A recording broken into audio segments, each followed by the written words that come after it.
গাড়িটা চলছে না কেন? জলটা গরম বসিয়ে দিই তো, একটু জল লাগবে আমার। দেখি লাইটারটা তুলে রাখি, দেখি তো জ্বলছে কিনা।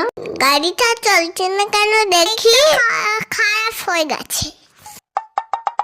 এটা তো ফুটেই গেছে। এবার দেখি জলটা যতক্ষণ ঠান্ডা হোক, আমি একটু বাইরে থেকে জল নিয়ে আসছি। কি গরম লাগছে।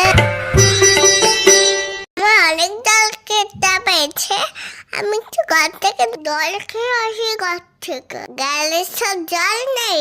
যা, আমি তো জল ভরতে চলে আসলাম, ঘরে তো গরম জলটা রেখে আসলাম। ও যদি জল খেতে যায় বা কোনো কারণে যদি রান্না করে যায়, গরম জলটা যদি ওর গায়ে পড়ে তখন কি হবে? আরে এসো না, তুই কোথায় রে? মনে হচ্ছে মা ডাকছে। কি হলো মা? আমি তো পড়াশোনা করছি। যাক বাবা, কিছু হয়নি, শুধু ভয় পাচ্ছিলাম।